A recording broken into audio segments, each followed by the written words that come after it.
Hello and welcome to Sensational South. I'm Harish Upadhyay. This is the show that gets you the flavor of South India. For the last week or so, the major headline from South has been the dipping population ratio in southern states.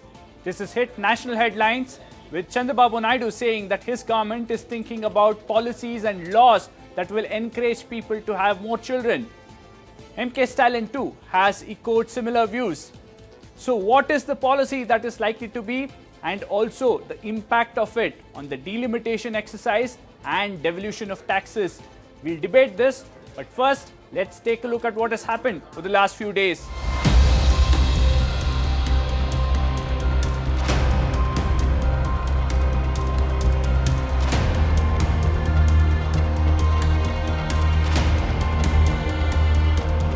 Youngsters తగ్గిపోయారు. ఇప్పుడు south ఇండియాలో కూడా ageing problem వస్తూ ఉంది. The population of India is growing like anything, and to feed the people itself is becoming very difficult. To maintain the demography, because if the population comes down, demography will also change, and it will affect the whole state, culture, everything.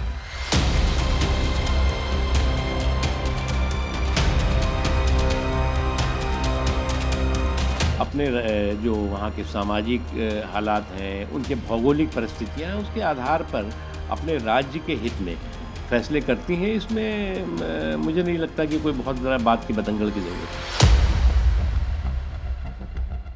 Well, to take this further, we have our eminent panel joining us today. We have Ms. Tirunagari, the national spokesperson of the TDP. We have Mr. Dharnidharan, the spokesperson of DMK. We have Mr. G.S. Prashant, the spokesperson of the BJP, and Professor Narendra Pahi from the National Institute of Advanced Studies. I'll come to you, Ms. Josna, first. This statement of Chandrababu Naidu, many are asking if there should have been some bit of a study and then possibly a more concrete plan could have been relieved by the Chief Minister. See, good evening everyone. The point is it's not about politics, it's not about any regionalism, it's not about, as most of them are quoting, it's not about delimitation, it's not about all these things. It's about the state, it's about the situation in the state, what's happening in the state. It's about the extension of demographic dividend for the state. It's about the economic growth and economic planning, growth rate planning in the state. It's about the fertility rate that's declining in the state. So there are a lot of, it's actually a multifaceted thing.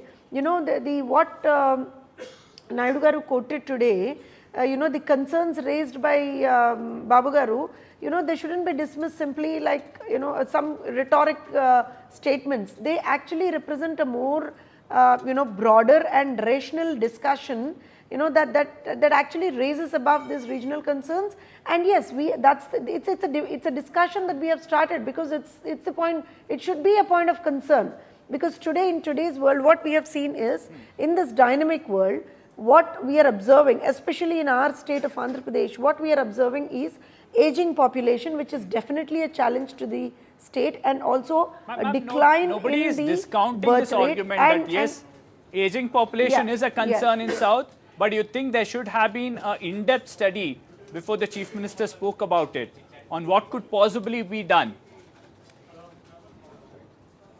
See, when Honorable Chief Minister spoke about it, yes, there was a discussion earlier also. But as I said, it's just not merely about one thing, Harish. It's about multiple things all put together. We are talking about the the national interest, and also we are talking about the gender imbalance. We need to address that as well, and also fresh manpower that we have to inculcate. There is a lot of things, and Babu Garu, Naidu ji, he never speaks anything without a logical reasoning behind it and without a strong point behind it. Well, Mr. Dharnidharan, Mr. Stalin might have said 16 kids, but that might be on a much lighter note. But do you think what Kerala is facing today, aging population, higher pension outgo, higher health expenditure, that is something that several other southern states will face in the next decade or so? See, firstly and foremost, I think you are right. The Chief Minister only gently hinted at the fact that earlier there used to be a saying that have 16 and live happily. But now no one says it. Now we all say that have and limit and enjoy life is what we say. But he further added that the delimitation, other things that the union government is bringing about, might force us to go back to the old saying, have 16 and live happy. Right? That's what he mentioned. It was not said in a literal manner. It was in a literal manner. It was more of a metaphor. But having said that, you brought up a very interesting question here, right? So why are the birth rates low in south of India than rest of India? It's because across the world, if you look, more developed the society is, lesser the number of children. It comes with development of a society, and also because in south, we were very we vociferously followed the single child policy of the union government brought about in the 1970s, and in order to incentivize that, right, there was amendments by which no delimitation will happen. 25-year amendments from 76 to 2001, and then 2001 to 2026. See, across even Japan, there's the similar problem. Germany, there's a problem. TFR, the total fertility rate in southern states, in particular Tamil Nadu and Kerala, is about 1.5, below replacement level. See, that is one question. But second question, what we are more worried about is already there is demographic deficit in our society. What do I mean by demographic deficit is that those southern states and states in states like West Bengal, we contribute a lot to the economy. We are a culturally diverse, pluralistic, very pluralistic, but our representation in the parliament is low because of the number of parliamentarians, and because we have a first past the poll system, winner gets it all, and because BJP is able to get majority of the seats from the Hindi heartland, our interests are left out. That is a major concern. Though we contribute about 30% plus West Bengal, right? So we left out. There is demographic deficit. Though our people are voting for us. Tamil Nadu, there's a clean sweep for DMK. In Kerala, BJP gets only one seat. In West Bengal, majority of the seat goes to TMC. But our voice is not heard in policy making. So there's demographic deficit, right? But in order to by not okay, fine, there's a deficit. What you should do? You should try to take us into confidence. But the union government is doing the contrary by hinting that they'll bring delimitation. Then what happens? The proportion of seats in south, like number of parliamentary seats, reduces from 25% to 17%. Right. So this the political influence of south reduces. Yes. And again, recently, what did they do? The 16th Finance Commission said the fund allocation will be through 2011 census instead of the 1971 census. These are the things that makes us very worried, because we followed the idea of the union government and advised our citizens to limit the children, and the population also did. But now we are coming into what the union government should do is incentivize, because it's only going to help the nation. Why was a single child policy brought about? Because back then it was unviable, the population growth. But now we stuck with it. So the union government should incentivize, says DMK. Professor Pahi, how do you look at it? There are two aspects to it. One, the political one, the delimitation, the tax devolution. The other is the societal one. How will South find population for the workforce? What will they do about their pension bills? These are concerns that we are already seeing in Kerala. See, we must be very clear about one thing. We are the most populous country in the world. And we are, that is with just 1/3 of the land of China. We are facing intense land constraints as of now. Any talk of increasing population is irresponsible and has far greater consequences than merely increasing by whether it's a delimitation or whatever. The consequences are far, far greater for the country as a whole. Having said that, the points that were made by the representative from the DMK has certainly reflects the concerns of people in the South, that delimitation would reduce their representation, and we have already seen what has happened with the finance commissions. What we need, the issue that we need to ask ourselves, is population the only way to address these issues? For instance, if we are looking at political representation, would we be better off by switching from the first past the post system to a system of proportional representation, so that everybody gets a better say in governance? Would we be better off in getting the Rajya Sabha to become represented the way it is done in the United States Senate, where each state gets a representation not based upon the population? So there are necessary steps to be taken. The concerns about the political political problems that the southern states will face are very real. But the population is not the instrument to do that. Similarly, in the case of financial devolution as well, there has to be a recognition of equity and the need to transfer resources from the richer to the poorer states. But we need to consider whether the criteria that's being used by the finance commissions actually meet those requirements, or whether they make it worse because they go just by income distance and other similar criteria, which can completely target some states. In fact, that weightage has been slightly decreased, but the argument is that it's still largely in favor of states that have a bigger population. GS Prashant, although there was one statement by the Union Home Minister on the floor of the House saying that the concerns of South will have to be addressed whenever there is a delimitation. Going by the Constitution, it has to happen in 2026. Is the Union government open to the idea of having a new formula, sir, while going in for delimitation, or relook at the tax devolution and the weightage that population carries? See, firstly, insofar as tax devolution is concerned, the Finance Commission is a constitutional authority under Article 280 of the Constitution. They carry about their work independently. They take opinions of all the stakeholders. They hold consultative meetings in all the states and note down their concerns and then arrive at a formula.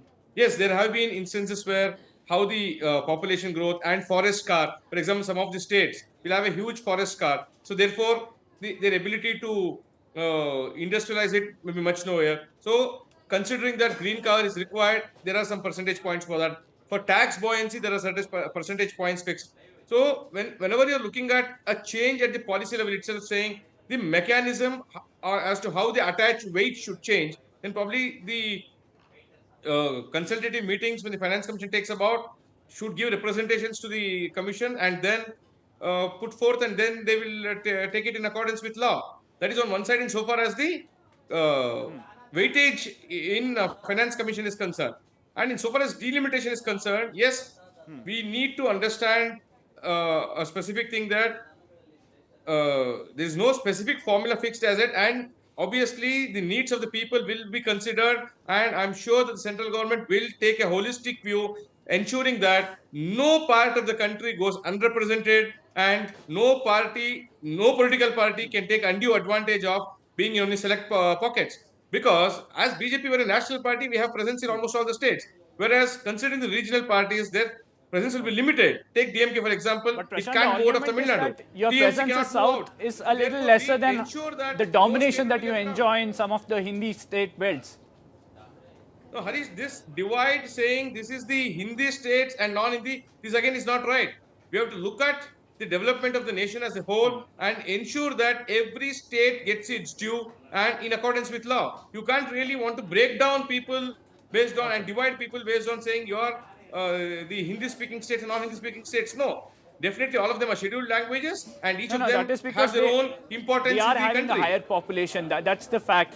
Ms. Josna, now that you're part of the NDA, although you're saying the primary concern is demography and the impact of it on the society, politically you will also have to ensure that whenever the delimitation exercise happens, even if it happens in 26, the TDP becomes the voice of South, especially now that you're part of NDA.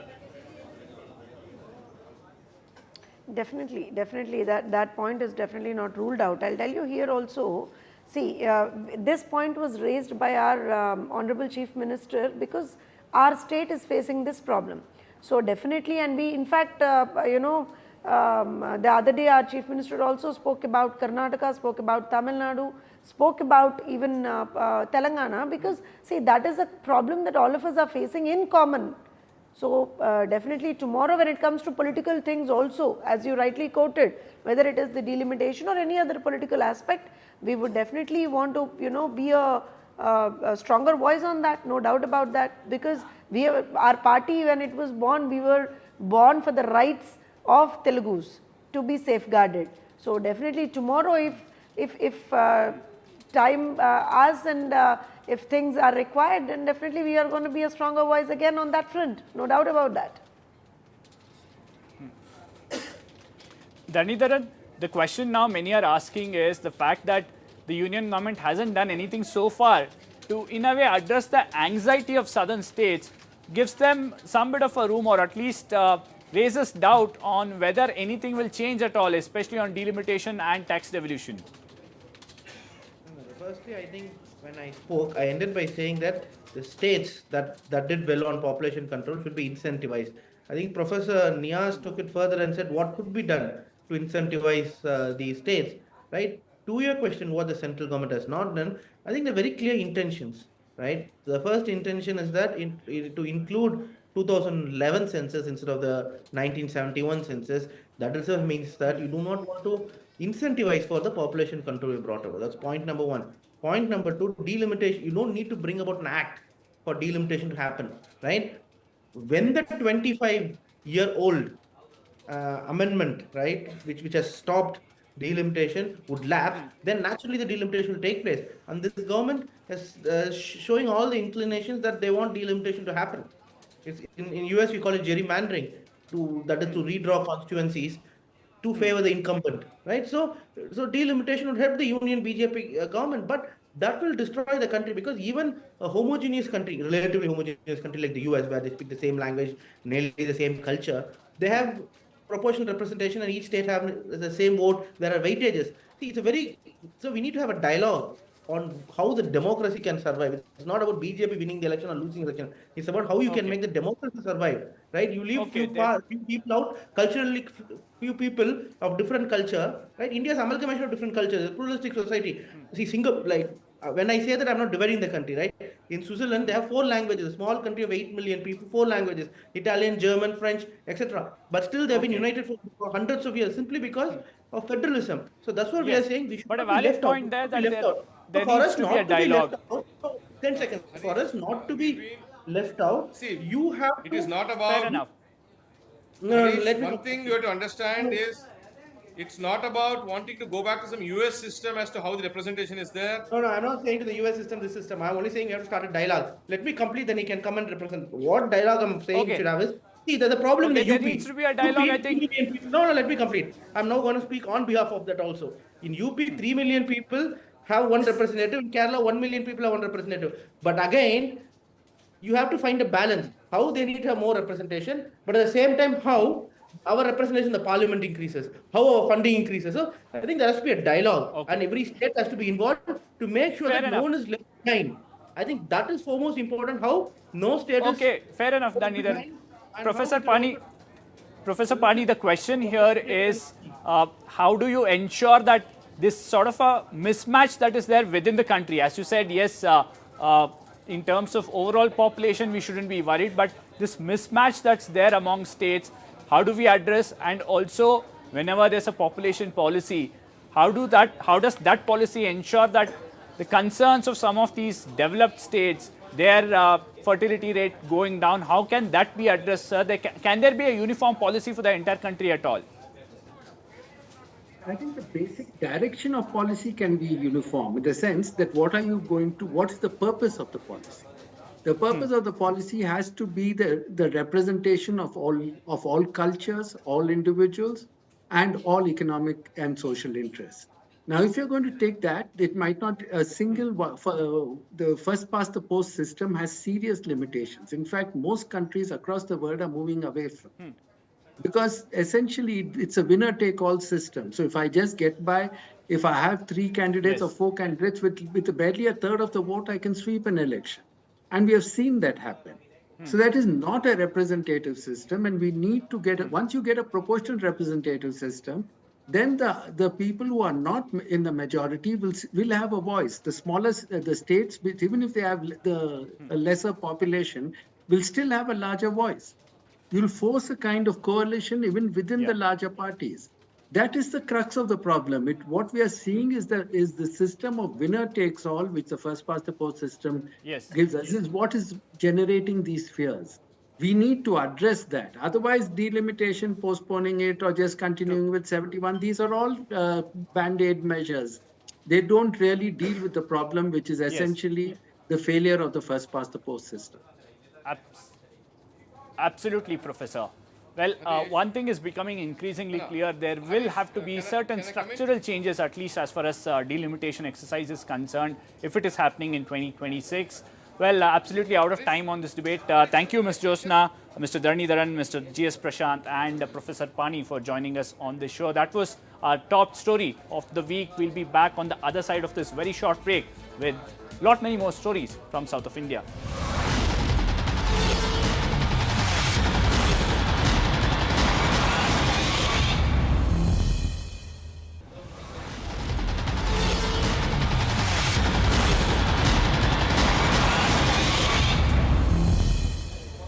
Welcome back. Time for a quick roundup of all the other major stories from South India. Sibling war between Jagan Mohan Reddy and Y.S. Sharmila took a turn for the worse after Jagan moved the National Company Law Tribunal against his own sister and mother Vijayamma over share dispute concerning Saraswati Power Limited. Jagan says that shares were illegally transferred by Sharmila in her name without even taking appropriate documents or signature from him and his wife Bharti. Telangana Minister Konda Surekha, remember, who stoked controversy over her comments linking K.T. Ramarao, Samantha and Naga Chaitanya, has been now pulled up by a civil court in Hyderabad, which came down heavily against the minister over her comments. This comes as a huge win for BRS working president K.T. Ramarao, who had filed a 100 crore defamation case against her, and apart from him, actor Naga Chaitanya too had filed a case against her.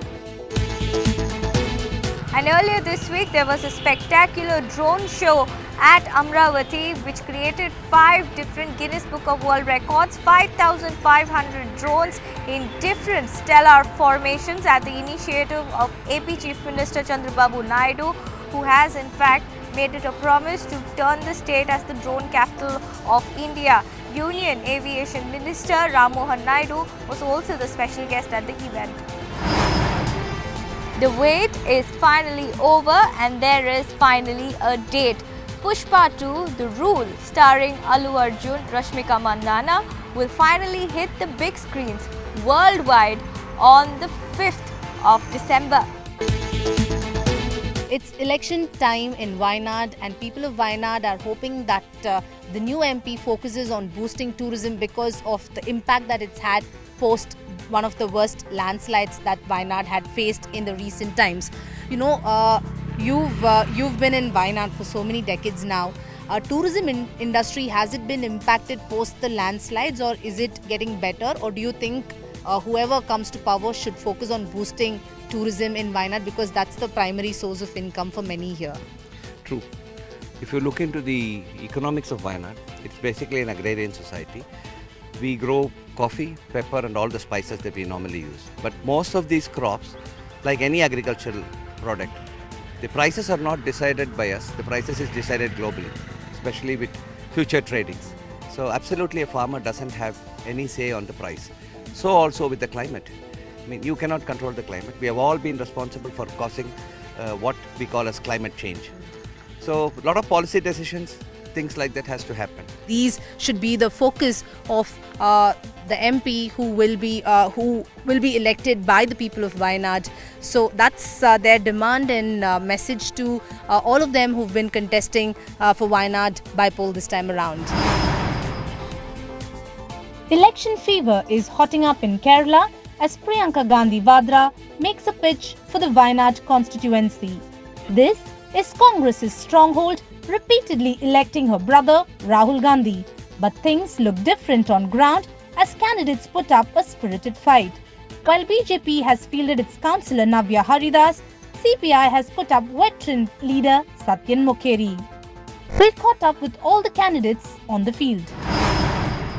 Wayanad is a high-profile constituency. Joining us is Navya Haridas ma'am. Thank you so much for talking to us. She is the BJP's Wayanad candidate.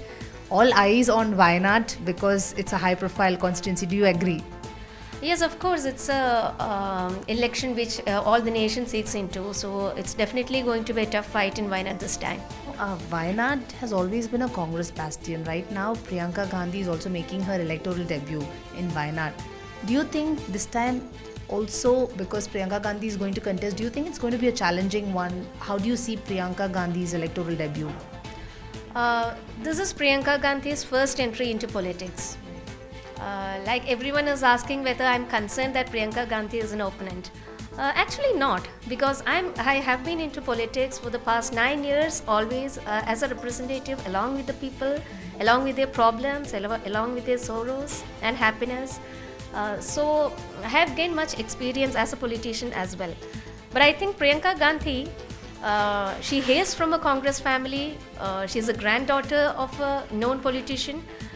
She's a sister of a known politician. She's a daughter of known politician. So the background is only a family domination, I think. That it's a great honor for me to be the UDF candidate, and it'll be a great privilege if they elect me. I'll be very grateful. Sir, thank you so much for talking to us. Let me begin by asking you, how confident are you this time? I am very confident to win in Wayanadu because of so many factors. Here the people are very poor, farmers and agricultural laborers.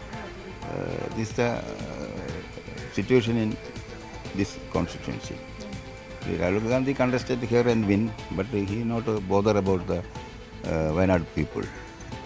Last he resigned. This is a betray of the Wayanadu people. It's a betray. This type of attitude created to protest among the voters. Well, that's all we could pack in this edition of Sensational South. We'll be back next week with more stories. Thank you for watching.